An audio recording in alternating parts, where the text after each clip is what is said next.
Hola, ¿qué tal? Soy Rocío Aliaga y les doy la bienvenida a Tus Derechos, un espacio promovido por el Tribunal Constitucional que busca precisamente eso, acercarle sus derechos, porque es información que usted debe conocer, que usted debe manejar. Hoy tomamos un tema que está en la mesa de discusión, pero lo alejamos de la polémica surgida de un lado o de otro para analizarlo y conocerlo tal cual, desde su origen y como elemento jurídico. Hoy en Tus Derechos, el indulto. De latín indultus, el indulto es una palabra cuya definición permanece en el tiempo junto a la polémica que ha generado su accionar en la historia de la civilización. De hecho, se dice que la existencia casi inmemorial de esta gracia, perdón o clemencia es contemporánea al delito. Ahora, determinar cuál se dio primero es una discusión que se agota rápido. Encontramos así entonces registros del indulto en el Antiguo Egipto, los libros sagrados de la India, las facultades de los reyes de Israel, pasando por los griegos en la llamada Ley del Olvido, origen de la amnistía, y aceleramos el rumbo hasta llegar a nuestra vida republicana, donde tal vez de los indultos más sonados queda en la historia el que José Santos Chocano se negó a considerar ofrecido por el presidente Leguía, pues siempre defendió de manera determinante que en el mortal altercado con Edwin Elmore actuó en legítima defensa. Prueba de ello, una tajante carta en la que el poeta decía: «Es inútil que se piense para nada en el indulto. Resuelto estoy a no aceptarlo. Bien sabe usted que el indulto es perdón, y yo no lo acepto de nadie que no sea Dios. O la amnistía tal y como queda justificada en la enciclopedia jurídica, o nada». Y así podríamos seguir mencionando puntos referenciales hasta llegar a tiempos más cercanos, pues comprendido a lo largo de la historia, el indulto se las ha arreglado para seguir válido hasta hoy. Tan válido y global como la definición actual de la Real Academia Española que dice del indulto: es la gracia excepcionalmente concedida por el jefe del Estado, el cual tiene la atribución de perdonar total o parcialmente una pena o de conmutarla por otra más benigna.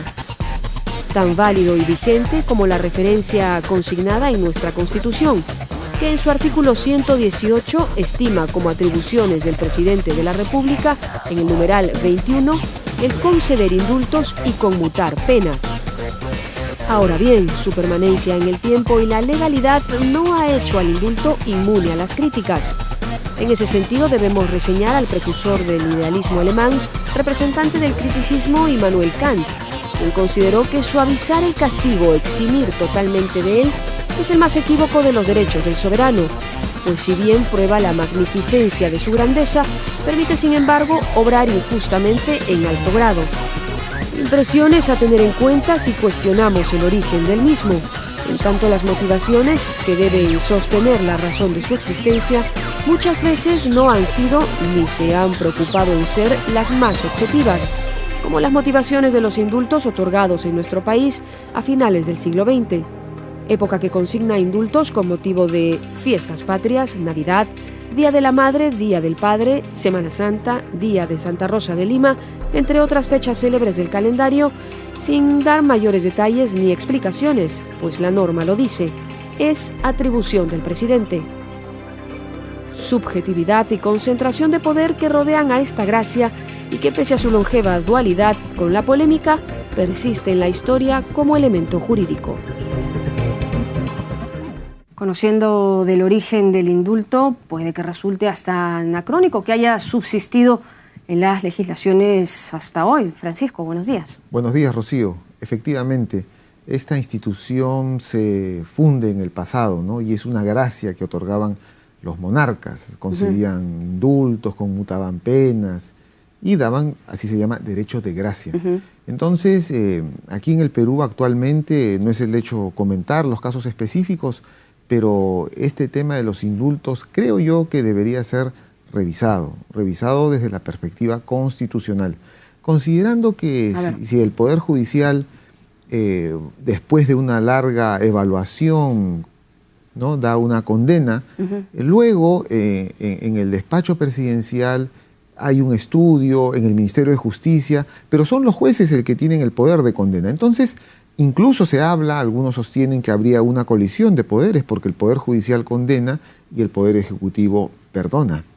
Entonces, yo creo que es tiempo de, al margen de las cuestiones coyunturales que siempre existen, ¿no?, analizar la naturaleza. Y pensar seriamente con una comisión de expertos, una opinión, e ir pensando tal vez en una reforma constitucional.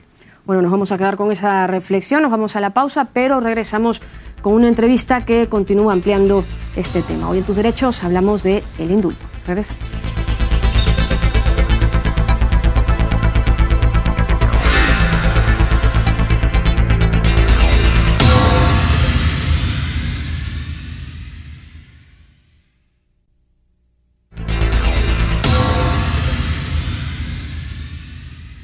Estamos ya de regreso esta mañana en Tus Derechos, hablando de el indulto. Nos acompaña ahora el doctor Aníbal Quiroga, él es profesor principal de la Facultad de Derecho de la Pontificia Universidad Católica del Perú. Doctor Quiroga, muchas gracias por estar con nosotros. Buenos días. Y bueno, como ya le adelantaba, conversamos esta mañana sobre el indulto, pero vamos a hacer un esfuerzo y vamos a tratar de separarlo de las polémicas que han surgido de un lado o de otro para analizarlo como elemento jurídico. ¿Cuál es su impresión respecto de esta atribución presidencial, doctor Quiroga? Sí, hay dos instituciones muy hermanadas que hay que distinguir claramente, ¿no? El indulto y la amnistía.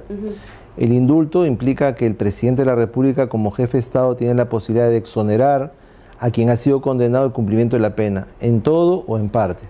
Y esta exoneración es discrecional, es absoluta, no puede estar condicionada, no puede decirle, bueno, tú sales de la cárcel pero te quedas en tu casa, o tú sales de la cárcel y no puedes hacer actividad política o no puedes trabajar, o se da o no se da. Y la Constitución establece que esto es un derecho discrecional del jefe de Estado. La otra figura hermana es la amnistía. La diferencia fundamental es que la amnistía es la del Congreso e implica una ley que lo que hace es quitar el tipo penal sobre el cual una persona está siendo juzgada. Por ejemplo, si nosotros consideráramos, como en el pasado, que tener moneda extranjera es un delito, ¿no es cierto?, el Congreso aprueba una ley amnistiando a todos los que cometieron ese delito, se borra el delito. Y el delito desaparece, y desaparece como figura criminal. Y por lo tanto se convierte en un acto lícito. Y la persona es inocente y no genera antecedentes y no tiene nada, se borra absolutamente, se olvida el tema. Al punto que fue reincorporado al ejército y siguió ejerciendo su carrera en los términos en que esto ocurrió. El indulto no. El indulto no exonera el pago de la responsabilidad civil, no exonera de antecedentes penales, no exonera las penas accesorias como puede ser la inhabilitación para el ejercicio profesional. Lo que hace es sacar a una persona de la prisión y ponerla en la calle. ¿Por qué? Porque así lo dice la Constitución, porque es una facultad que solo puede ejercer el jefe de Estado y porque es un tema discrecional. Esta es una institución que ha quedado como rezago del Estado anterior. Cuando el Estado era un Estado imperial o un reino, ¿no es cierto?, los reyes que administraban la justicia, el Estado y las rentas y daban las leyes, tenían ese poder sobre los ciudadanos. Y cuando el Estado de Derecho se forma a partir del siglo XVII en adelante, esa institución va percolando y pasa, y ha pasado en todas las constituciones. No hay una sola constitución que no tenga la figura del indulto o la amnistía. Por ejemplo, en los Estados Unidos, el presidente de los Estados Unidos tiene la facultad de indultar también a quienes han sido procesados, quienes podrían ser procesados. El caso más emblemático es el caso del expresidente Nixon, que fue procesado por un juez federal y que el presidente Ford lo amnistió e indultó, y por lo tanto no soportó el proceso penal y no fue a la cárcel. Le correspondería ir a la cárcel por el escándalo Watergate. Por lo tanto, diríamos que en el Estado moderno de Derecho persiste una institución antigua, ¿no es cierto?, como un equilibrio de los poderes y como una manera de mejorar la administración de justicia.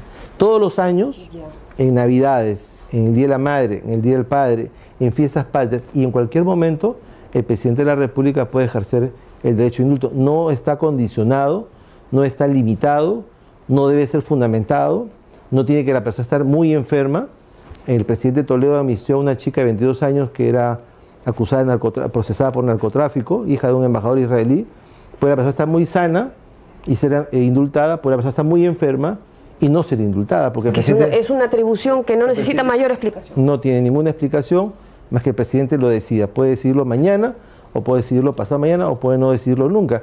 En Alemania nazi, por ejemplo, en Alemania que han perseguido a los nazis, muchos de ellos han muerto en la cárcel con enfermedades terminales y nunca fueron indultados, ¿no? no hay una obligación legal ni constitucional para que la persona, aún estando muy enferma o en peligro de muerte, tenga la obligación del presidente de indultarlo. Es una atribución presidencial discrecional. La única limitación que se ha dado en los últimos tiempos viene de la jurisprudencia internacional. La Corte Interamericana de Derechos Humanos, a la cual estamos vinculados por la propia Constitución, que dice que reconocemos los tratados que vinculan jurisdiccionalmente al Perú y que reconocemos las sentencias extranjeras de la Corte Interamericana, ha establecido que los delitos de lesa humanidad, ¿no es cierto?, no son candidatos ni para la amnistía ni para el indulto. Por lo tanto, hay una limitación jurisprudencial que se ha incorporado, en virtud del cual aquellos que hayan sido condenados por delitos o procesados por delitos de lesa humanidad no podrían ser objeto de una amnistía válida que la Corte va a reconocer después, o no podría ser objeto de un indulto que la Corte vaya a convalidar después. En todos los demás casos no hay ninguna limitación. Y en toda su experiencia como abogado, como hombre de leyes, ¿qué crítica le podría hacer a este elemento jurídico que se las ha arreglado para permanecer en la legislación, desde épocas inmemorables hasta hoy en Estados democráticos, que al parecer concentra demasiado poder en la figura del presidente y pues se puede dar casos en los que surja la polémica? Doctor Quiroga. Mire, no tendría más ninguna crítica. Yo creo que es una institución sana, que de alguna manera sirve para reequilibrar la justicia y reequilibrar los poderes, que hace que el presidente, que al mismo tiempo es el presidente, es jefe de Estado y representa a la nación, pueda ejercer este derecho de gracia y que puedan en algunos casos restablecer relaciones sociales, ¿no? En algún momento una Corte de Justicia dijo que el presidente estaba obligado a fundamentar esto y a que esto sea razonable, y finalmente eso no pasó por la Corte Suprema. O sea, la Corte Suprema no avaló esta decisión de la Corte Superior. Y yo creo que fue un acto de ignorancia, ¿no? Porque la Constitución dice que es un acto discrecional del presidente. Y lo que no se puede decir es que se invoca la Constitución desconociendo otra parte de la Constitución. La Constitución es un todo, y todas sus partes nos merecen igual respeto. No hay partes buenas o partes malas de la Constitución. Precisamente los autócratas dicen que una parte de la Constitución es mala y se levantan contra ella. Por lo tanto, es algo que hay que respetarlo. De hecho, todos los expresidentes, todos, han ejercido el derecho de indulto. Y el actual presidente también lo ha ejercido en otros casos. Y saben de lo que se trata, ¿no?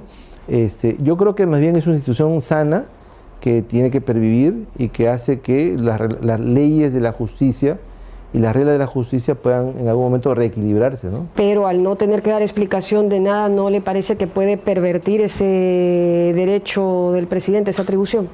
¿Pero por qué se puede pervertir un derecho que no es exigible en explicación? Se pervierte aquello que se sale de su razón, pero si no tiene razones que dar, no habría cómo pervertirlo, ¿no? Siempre puede quedar la sensación de que la justicia condena y el Ejecutivo perdona, ¿no? ¿No le parece? No, pero no es el Ejecutivo, es el Presidente de la República, ¿no? Bueno, es que es que justamente, vamos por partes, es muy interesante su razonamiento, ¿no? La justicia condena porque así lo dice la Constitución, y el Presidente puede perdonar porque así también lo dice la Constitución. Por lo tanto, ¿con qué parte nos quedamos, no? ¿Solamente con una de ellas o con las dos? Yo creo que con las dos. La justicia condena y hay que cumplir la condena, salvo cuando el presidente de la República perdona porque esa es su atribución. Es el único funcionario público que puede ejercer esa atribución. Yo creo que no tiene más limitación que su propia capacidad discrecional, porque así se lo ha dado la Constitución. Y es la misma legitimidad que tiene el Poder Judicial para condenar. Pero bueno, la Constitución puede ser reformada también, ¿no? Ya eso será... Cuando sea reformada conversaremos de la reforma, pero en tanto exista así, esa institución ha estado en la Carta del 79 hasta en la Carta del 33, y viene desde el nacimiento de la República y viene desde mucho antes que naciera la democracia, ¿no? Es una institución que ha pervivido. Yo creo que es más bien una manifestación de la civilización y de la civilidad en la sociedad. Bueno, muchas gracias, doctor Quiroga, por estas reflexiones respecto del tema. Nos vamos a ir a una pausa, pero regresamos hablando del indulto esta mañana en Tus Derechos. Volvemos.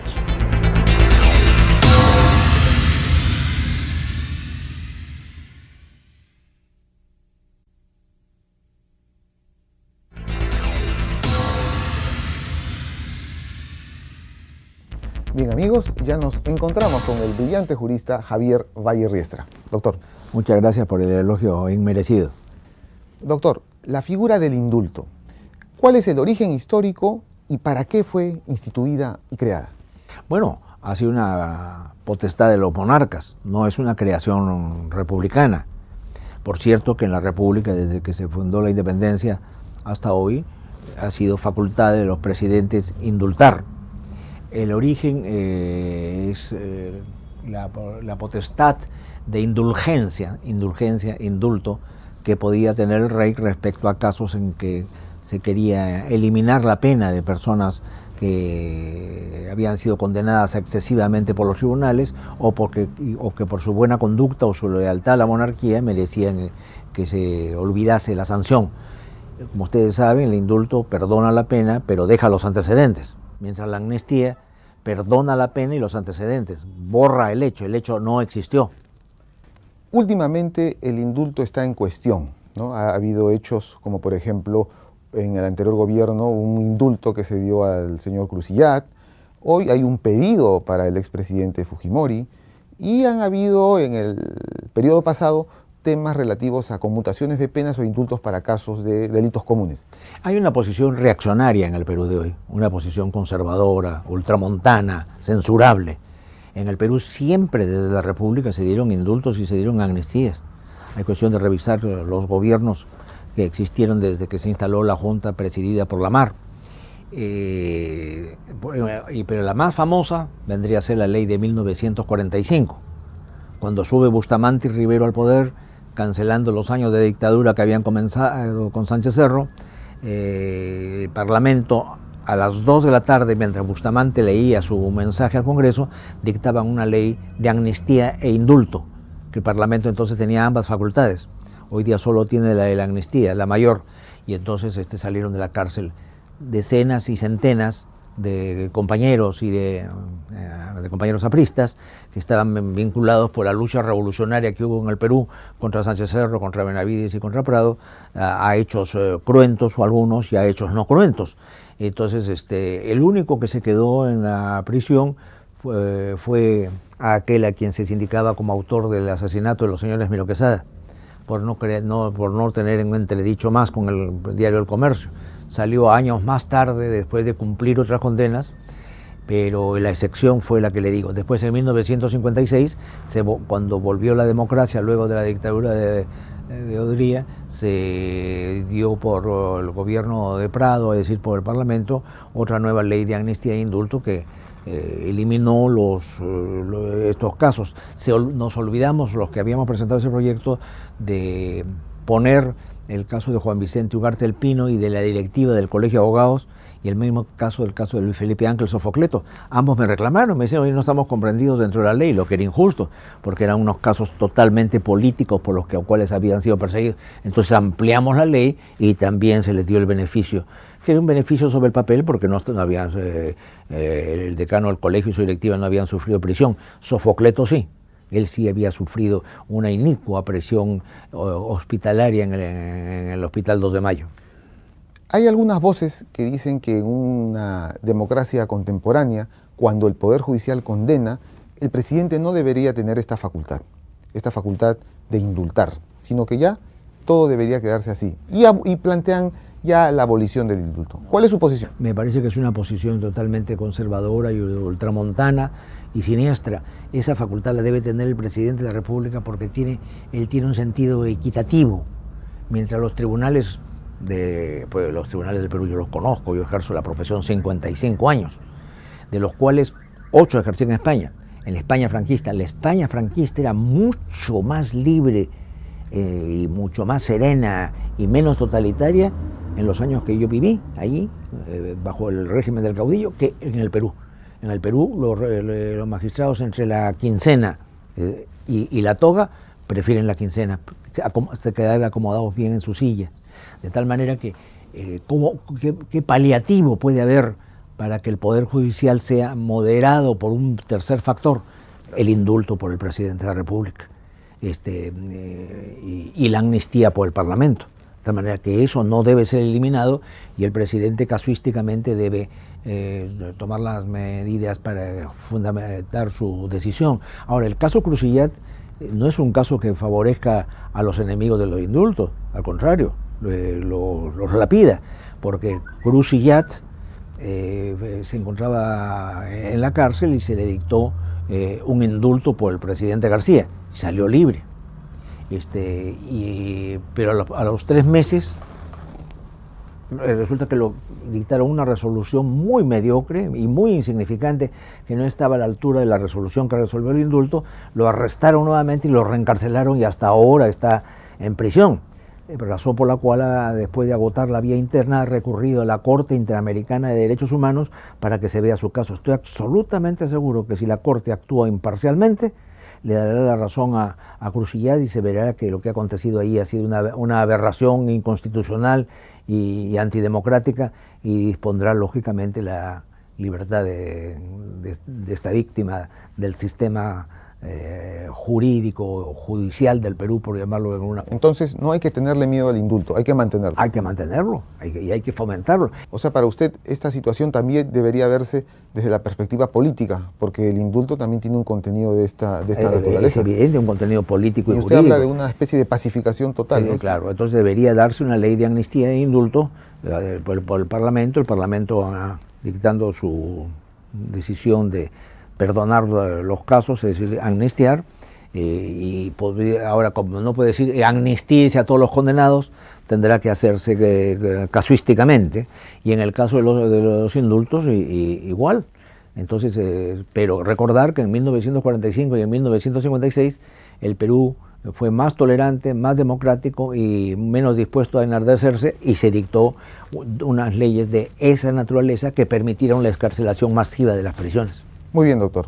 Muchas gracias por habernos ilustrado y tener una idea más clara sobre la institución del indulto. Sí, yo soy partidario de eso, a lo largo de toda mi vida lo he visto. Y en la España franquista en la que yo viví, el régimen del indulto se daba frecuentemente con motivo del 1 de abril, día de la victoria de Franco contra los republicanos, o el 3 de octubre, el día del cumpleaños de Franco. Se dictaban decretos que aparecían en el Boletín Oficial del Estado, sacando masivamente a decenas y a centenas de personas que estaban sufriendo presión. Es decir, la España franquista era más democrática que la nación peruana de hoy, que se jacta de muy vanguardista en la materia. Muy bien, muchas gracias, doctor. Bien, amigos, fue el doctor Javier Valle Riestra. Y con nosotros pasaremos ahora a ver las conclusiones. Conclusiones. El indulto no exonera el pago de la responsabilidad civil, antecedentes penales, no exonera las penas. No hay una sola constitución que no tenga la figura del indulto y la amnistía. Ha sido una potestad de los monarcas, no es una creación republicana. Desde que se creó la República hasta hoy, ha sido una potestad de los presidentes indultar. Bueno, hemos escuchado un poco del origen del mismo, del origen del indulto, de las razones que motivan su existencia, y en ese sentido salta la discusión de que tal vez podría ser cuestionado en tanto si debe existir o no, Francisco. Sí, efectivamente, por tanto la opinión que establece una reforma, una evaluación de la figura del indulto en general, al margen de los casos que tenemos en la agenda jurídico-política, no debe darse, ¿no? Yo creo que es tiempo de formar un comité de expertos y evaluar este tipo de figuras que vienen del pasado. Muy bien, muchas gracias, Francisco. Agradecemos a ustedes por su atención. Recuerden que cualquier tema o sugerencia que quieran comentar en este espacio siempre pueden hacerla a nuestras cuentas en las redes sociales que aparecen ya en pantalla. Nos reencontramos el próximo sábado, siempre aquí en TV Perú, mucho más que ver.